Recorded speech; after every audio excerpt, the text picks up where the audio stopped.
Okey Tun, saya nak bawa kepada pandangan demi pandangan yang diberikan oleh, bukan pandangan saya Tun, pandangan penganalisis politik. Tapi kadang-kadang pandangan mereka pun bukan cerdik sangat juga pun. Mereka kata picisan. Mereka melabelkan gerakan tanah air ini bergabungnya 4 parti kecil. Dan parti ini, gerakan tanah air ini tidak akan ke mana. Begitu juga dengan pemimpin-pemimpin UMNO dan juga pemimpin-pemimpin PKR itu sendiri. Setiap hari, siang, malam, pagi, petang meratip, mengkritik Tun. Kalau cara orang kampung maksudnya mereka takutlah Tun. Padahal dalam masa yang sama mereka kata tak boleh pergi mana. Saya nak tanya Tun, penambahan pengundi baru 10 juta, hampir 10 juta orang pengundi baru Tun. Adakah Tun dengan pengalaman luas Tun dan di usia 97 tahun, adakah Tun yakin kepimpinan gerakan tanah air ini mampu menarik sokongan daripada pengundi-pengundi baru yang hampir 10 juta orang ni Tun? Silakan Tun. Pendirian kita bergantung kepada persekitaran kita, iklim di keliling kita. Kalau kita hidup dalam negara yang kaya, kita tak berasa tertekan dengan kemiskinan. Kalau kita hidup dalam negara yang gagal dan kita punya pendapat berbeza, ikut iklim di sekeliling kita. Jadi anak muda pengundi baru ini, apabila mereka lahir dalam negara yang sudah separuh maju. Tidak seperti kita dulu. Kita sudah, masa kita dilahir, keadaan buruk. Tak ada jalan pelas, tak ada lapangan terbang, tak ada kereta api elektrik, macam-macam tak ada dulu. Nak kerja pun miskin, nak kerja pun tak ada peluang. Tetapi setelah usaha dibuat, negara kita menjadi maju, dan dalam negara maju inilah dilahir 10,000 orang pengundi baru. Jadi dia dipengaruhi oleh negara yang maju. Jadi dia tak berasa tertekan.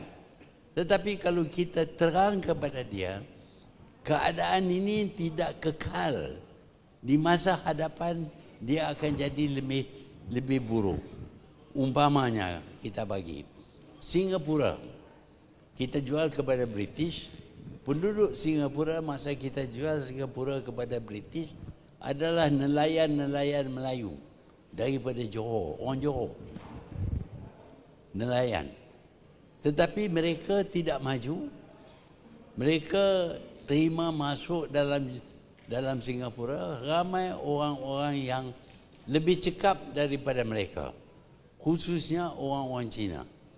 Orang-orang Cina datang ke Singapura, mereka bekerja kuat, mereka menjaga, mereka jadi kaya.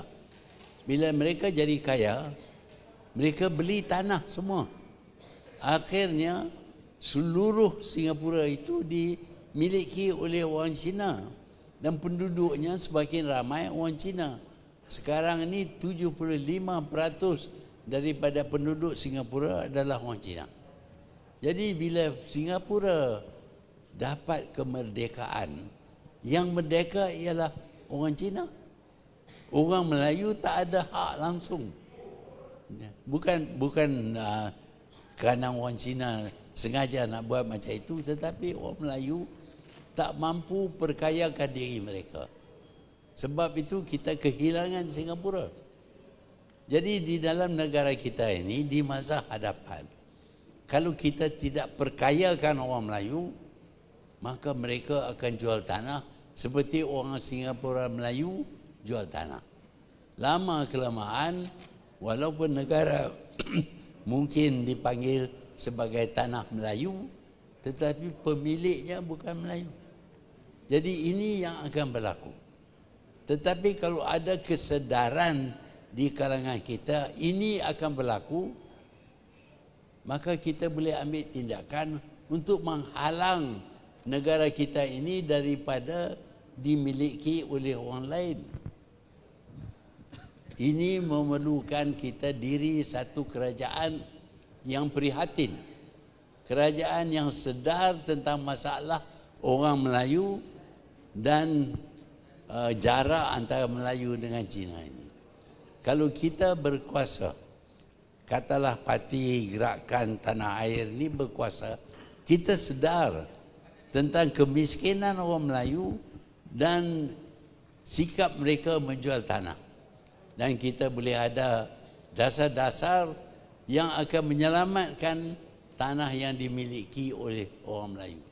Bahkan di tempat-tempat tertentu kita mungkin beli balik tanah yang sudah terlepas daripada kita. Ini semua bergantung kepada kerajaan.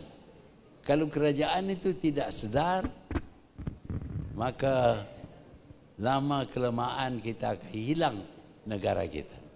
Tetapi kita ada kerajaan yang sedar dan Gerakan Tanah Air ini sedar tentang aliran ini, kita boleh buat sesuatu dasar yang akan menyelamatkan tanah milik orang Melayu.